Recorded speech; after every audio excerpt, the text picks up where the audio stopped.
दोस्तों, सच्चे हृदय से कमेंट बॉक्स में लिखें, जय माता दी माता रानी आपके सभी कष्टों को समाप्त करें, आपकी झोली खुशियों से सदैव भरी रहे। दोस्तों, नवरात्रि का महापर्व 9 देवी अर्थात 9 कन्याओं को समर्पित है। कन्या पूजन करने से हमारी समस्त पीड़ा दूर होती है, दुख दर्द दूर होते हैं, हर कष्ट दूर होते हैं, गृह क्लेश हमारे जीवन से हमेशा के लिए दूर हो जाते हैं। यहाँ तक कि पितृदोष, राहु दोष, मंगल दोष, काल सर्प दोष, मात्र कन्या पूजन से शनि से पीड़ित व्यक्ति को राहत मिलती है, सुकून मिलता है, घर में खुशियां आती हैं तथा अकाल मृत्यु घर में कभी नहीं होती। दोस्तों, आपको बता दें, इस बार माता रानी हाथी की सवारी पर पृथ्वीलोक पर आ चुकी हैं और भक्तों के कष्टों को दूर करेंगी। जब जब माता रानी हाथी पर सवार होकर आती है, तब तब धरती पर फूल खिलते हैं और वर्षा होती है तथा हरियाली की उत्पत्ति होती है और जीवन सुगम हो जाता है। किसान के घर में साक्षात मां जगदम्बा जगत मां का आगमन होता है। दोस्तों, इस बार के नवरात्रि बहुत ही शुभ और मंगलकारी माने जा रहे हैं। इस बार शारदीय नवरात्रि 15 अक्टूबर दिन रविवार को शुरू होकर और इसका समापन 23 अक्टूबर दिन सोमवार को होगा।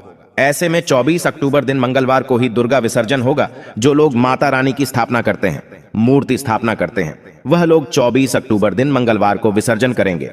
दोस्तों, नवरात्रि की अष्टमी और नवमी तिथि पर कन्या पूजन का विधान है। इस बार महाअष्टमी तिथि 22 अक्टूबर 2023 यानी कि इस दिन रविवार है और नवमी तिथि 23 अक्टूबर 2023 दिन सोमवार को है। ऐसे में आप अष्टमी और नवमी को इन दोनों तिथियां में कन्या पूजन अवश्य ही करें। कन्याओं को भोजन अवश्य खिलाएं। शास्त्रों में 9 दिनों के नवरात्रि को बहुत ही शुभ और मंगलकारी माना जाता है और वहीं 8 दिनों के नवरात्रि को अच्छा नहीं माना जाता। ऐसे में 10 दिनों के नवरात्रि बहुत ही शुभ माने गए हैं। शास्त्रों के अनुसार नवरात्रि के दिनों में माता रानी का पूजन करने से, कन्या पूजन करने से मां अभय वरदान प्रदान करती हैं। कुंडली में जो कष्ट होते हैं उन्हें ठीक कर देती है। श्रीधर की तरह ही सच्चे हृदय वाले व्यक्ति के सभी कष्टों का निवारण मां शीघ्र ही करती है। मां की उपासना से विनम्रता का विकास होता है। सभी कष्ट, दरिद्रता, दुख, कष्ट नष्ट हो जाते हैं। नवरात्रि में माता रानी का व्रत और पूजन किया जाता है, लेकिन नवरात्रि के दौरान सबसे ज्यादा महत्व होता है कन्या पूजन का। दोस्तों, कन्या रानी जो होती हैं, फूल की पंखुड़ियों की तरह नाजुक होती हैं। कन्या पूजन सर्वोप्रिय है, श्रेष्ठ है।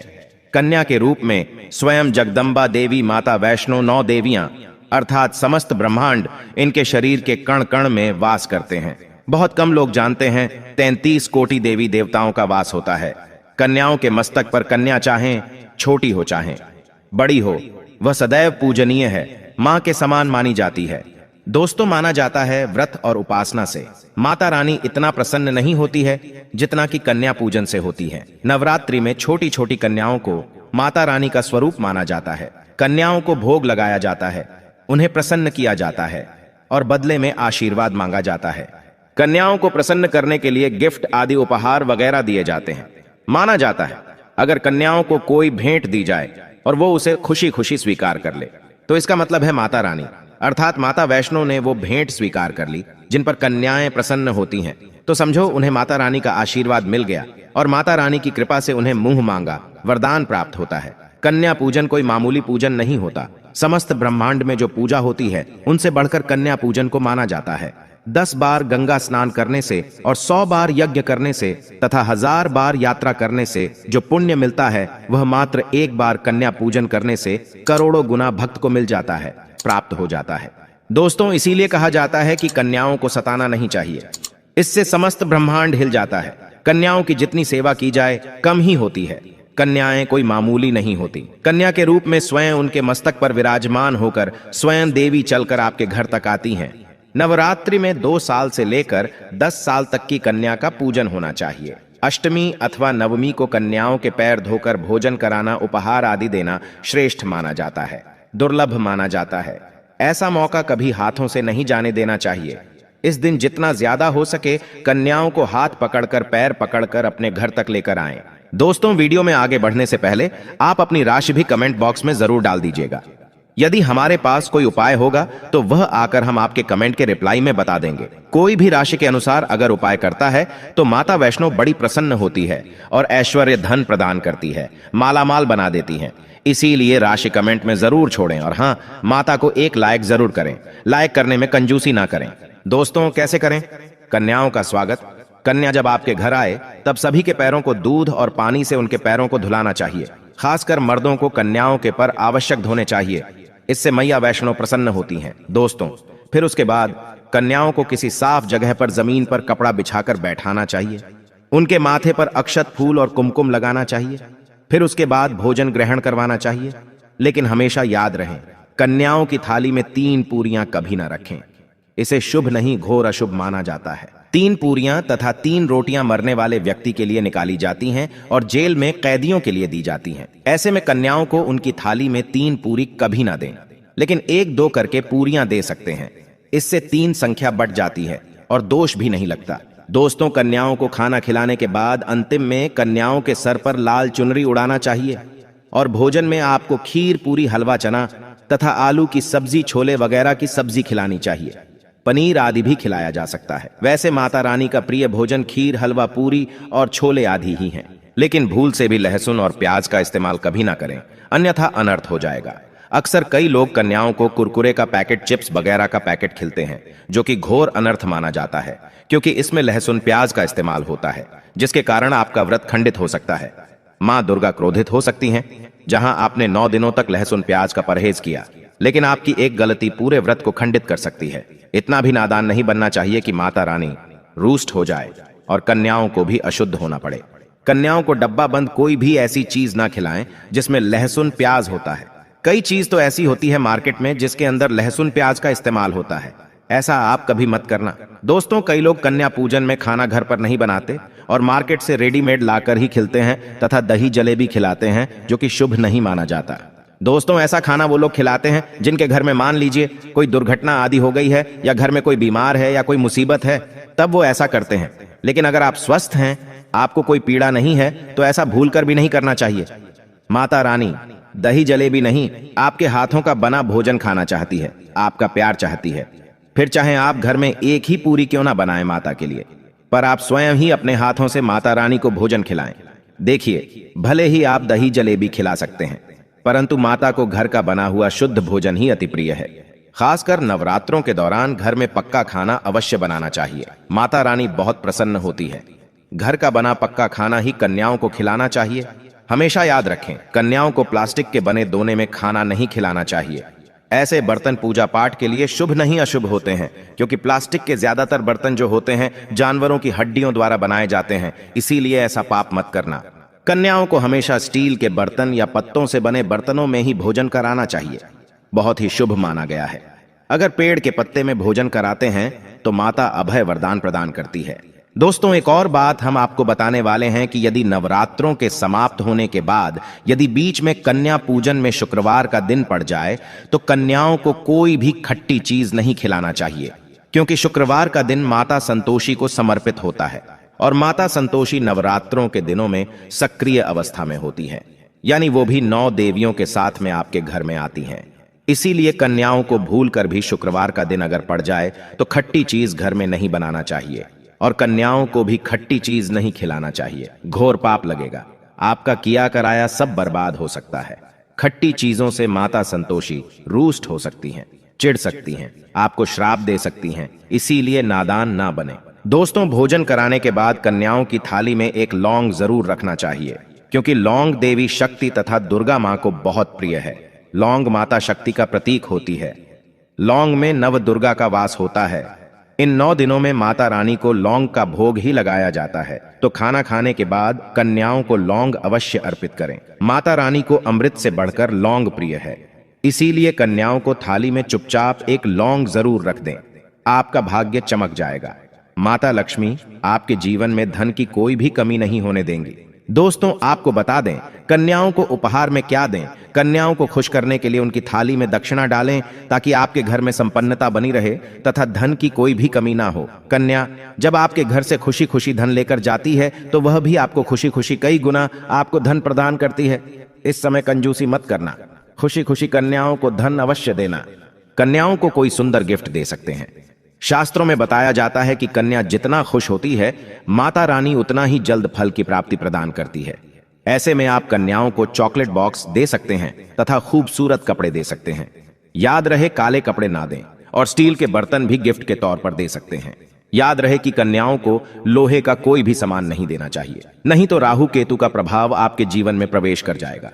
राहु काल तथा राहु दोष आपको लग जाएगा, आप बर्बाद भी हो सकते हैं। दोस्तों, जब कन्या अपने घर के लिए प्रस्थान करें तो उनके चरण जरूर छू लें और अपने मन में अपनी प्रार्थना को पूरा करें। सच्चे दिल से मांगी हुई मुराद माता रानी अवश्य ही पूरी करती है। सच्चे दिल का मतलब होता है मन में कोई भी लालच ना हो, और अगर वो लालच माता को पाने के लिए बन जाए तो उसे बोलते हैं सच्ची श्रद्धा और सच्ची भक्ति। ऐसी भक्ति के आगे स्वयं 33 कोटि देवी देवता आपको नमस्कार करते हैं। दोस्तों, नवरात्रों के दिनों में अगर मिल जाए आपको ये संकेत तो समझो, माँ दुर्गा आपके घर में आ चुकी हैं। ये संकेत बताते हैं माँ दुर्गा का आशीर्वाद आपको प्राप्त होने वाला है। तो आइए शुरू करते हैं। दोस्तों, पहला संकेत, जब आप कलश स्थापना करते हैं तो जौ से निकली हरियाली बहुत ही शुभ मानी गई है। कहा जाता है कि जौ से निकली हरियाली हमारे भविष्य में होने वाले अच्छे और बुरे होने का संकेत देती है। ये सभी बातें हमारे आने वाले साल का भविष्य बताती हैं। यदि आपने जौ बोए हैं और वो किसी कारणवश नहीं हो पाए हैं तो ये संकेत बड़ा ही मनहूस माना गया है। कहा जाता है कि नवरात्रों में जौ अगर सूख जाते हैं या बढ़ते नहीं हैं तो आपको समझ लेना चाहिए कि ये साल आपका खराब होने वाला है तथा घर में कोई बीमारी आने वाली है, या दिन दुगनी रात चौगुनी आपकी कम होने वाली है या घटने वाली है।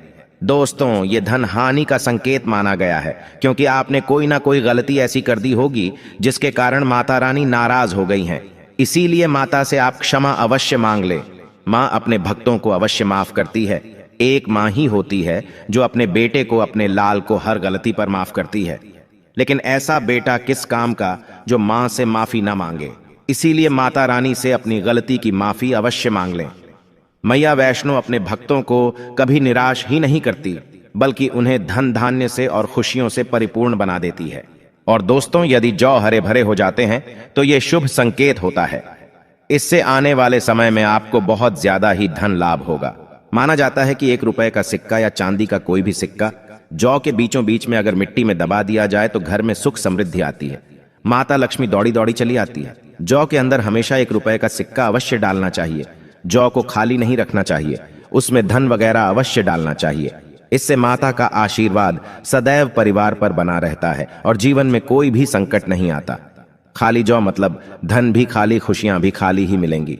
दोस्तों, नंबर 2, यदि आपकी नींद नवरात्रों के दौरान सुबह 4 बजे के आसपास खुलती है तो इसे बड़ा ही शुभ संकेत माना जाता है, क्योंकि ये समय ब्रह्म मुहूर्त कहलाता है। इस समय देवी शक्ति अपने सच्चे भक्तों को ही जागती है। इस समय उठाना मतलब माता की कृपा प्राप्त करने के बराबर माना गया है।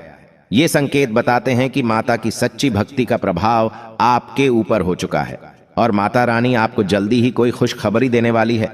माँ आपकी सच्ची भक्ति से बहुत खुश हैं। दोस्तों, नंबर 3, यदि नवरात्रि में आपका मन प्रसन्न होने लगे, पूजा पाठ में आपका मन लगने लगे, पूजा करते समय मन का शांत होना यह दर्शाता है कि आपको बहुत जल्द माँ की कृपा प्राप्त होने वाली है। माता रानी आपकी भक्ति से बहुत खुश हैं। आपकी भक्ति माता रानी को आनंद दे रही है।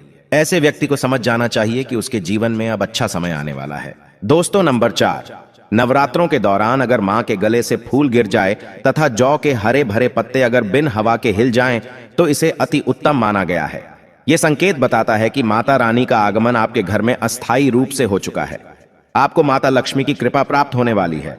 ये संकेत कुछ खास लोगों को ही दिखाई देते हैं। माना जाता है कि पूजा करते समय अगर धुआं अधिक बढ़ जाए तो इससे यह पता चलता है कि आपके घर से गरीबी हमेशा हमेशा के लिए जाने वाली है। भूत प्रेत आत्माएं अब आपके घर से हमेशा के लिए जाने वाले हैं। पूजा करते समय धुएं का अधिक होना बहुत ही शुभ और मंगलकारी माना गया है। ये संकेत भविष्य में अच्छे परिणाम को दर्शाते हैं। दोस्तों, नंबर 5, द्वार पर गाय का आना। वेदों में बताया जाता है कि नवरात्रि के दौरान गाय माता का घर में आना बड़ा ही शुभ संकेत माना गया है। नवरात्रि में द्वार पर गाय का आना अत्यंत शुभ है। यदि आपके भी द्वार पर गाय आती है तो गाय के माथे पर कुमकुम लगाना ना भूले तथा गाय को रोटी जरूर खिलाएं। इससे मां दुर्गा अत्यंत प्रसन्न होंगी और आपकी झोली खुशियों से भर देंगी। द्वार पर गाय का बार बार आना भी जीवन में आने वाले अच्छे संकेतों की ओर इशारा करता है। दोस्तों, नंबर 6, सपने में शेर का दिखाई देना। अगर आपके सपनों में मां दुर्गा दिखाई देती है, अर्थात कोई भी देवी अगर आपके सपनों में दिखाई देती है तो बड़ा ही शुभ माना गया है। नवरात्रों के पावन अवसर पर माता के दर्शन किसी खास भक्तों को ही होते हैं। ये सपने कभी किसी को शेयर मत करना। यदि माता की सवारी तथा शेर रात्रि में सपने में बार बार दिखाई देता है तो मां दुर्गा आपसे प्रसन्न है। ये संकेत बताते हैं कि जल्द ही आपकी कोई मनोकामना अवश्य पूर्ण होगी और आपके शत्रुओं का नाश हो जाएगा। शत्रु आपके नाम से ही थर-थर कांपने लगेगा। मां दुर्गा का वाहन शेर है, इसीलिए नवरात्रि में शेर का दिखाई देना अत्यंत शुभ संकेत होता है। दोस्तों, नंबर 7, यदि कोई छोटी कन्या आपको सुबह सुबह लाल वस्त्र धारण किए हुए दिखाई देती है तो आपने साक्षात मां दुर्गा के दर्शन किए हैं। यदि नवरात्रों में सबसे पहले आपके घर में कन्याओं का आगमन हो जाए तो समझो आपको दुनिया की कोई भी शक्ति, ब्रह्मांड की कोई भी शक्ति आपको करोड़पति होने से नहीं रोक सकती। आपके जीवन में, आपके घर में माता लक्ष्मी का आगमन होने वाला है। आप दिन दुगनी रात चौगुनी तरक्की करेंगे। अब आप खुशियां मनाइए और मिठाइयां बांटें। ऐसे में कन्याओं को भरपूर तरीके से खुश रखें और उनका आगमन दूध से चरण धुलाकर करें, कोई भी कंजूसी ना करें। दोस्तों, माता रानी आपको यह संकेत दे रही है कि अब आपका बुरा समय समाप्त हो चुका है। अब जीवन में सुख समृद्धि के द्वार खुल जाएंगे। दोस्तों, नंबर 8, घर पर उल्लू का आना। यदि मां लक्ष्मी का वाहन उल्लू नवरात्रि में आपके घर पर आकर बैठ जाए तो यह भी शुभ संकेत है। इसका अर्थ है कि मां लक्ष्मी का आपके घर में प्रवेश हो चुका है और आपकी आर्थिक स्थिति और मजबूत होगी। लेकिन याद रहे, उल्लू नवरात्रि और दीपावली पर आना ही शुभ माना जाता है। दोस्तों, नंबर 9, यदि ब्रह्म मुहूर्त के समय यानी सुबह के 4 बजे के आसपास घंटियों की आवाज सुनाई दे जाए या शंख की आवाज सुनाई दे जाए तथा कोई भजन सुनाई दे जाए तो बड़ा ही शुभ संकेत माना गया है। इससे यह पता चलता है कि माता रानी आपकी भक्ति से बहुत प्रसन्न है और आपके जीवन में सभी नकारात्मकता का नाश होने वाला है तथा माता लक्ष्मी की कृपा आपको प्राप्त होने वाली है। दोस्तों, नवरात्रों के दौरान घर में काली चींटियों का दिखाना, लंबी लंबी लाइन बनाकर मुंह में खाना ले जाते हुए चींटियों को देखना अच्छा संकेत माना गया है। और यदि मंदिर में पूजा करते समय कोई छिपकली आदि दिखाई दे जाए या मंदिर के स्थान की ओर छिपकली चली जाए तो बड़ा ही शुभ संकेत माना गया है। इससे यह पता चलता है कि आपको माता लक्ष्मी की कृपा प्राप्त होने वाली है, मां का आशीर्वाद आपको मिलने वाला है। नवरात्रों के दौरान मंदिर में छिपकली का दिखना बहुत ही शुभ संकेत माना गया है। आपकी भक्ति का फल आपको शीघ्र ही मिलने वाला है, क्योंकि छिपकली को माता लक्ष्मी का प्रतीक माना गया है।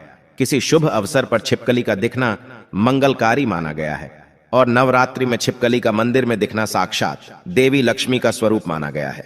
दोस्तों, अगर आप वाकई में मां वैष्णो की कृपा पाना चाहते हैं तो कमेंट बॉक्स में लिखें, जय माता दी माता रानी। आपकी झोली खुशियों से भर दें। मां वैष्णो के लिए एक लाइक तो बनता है।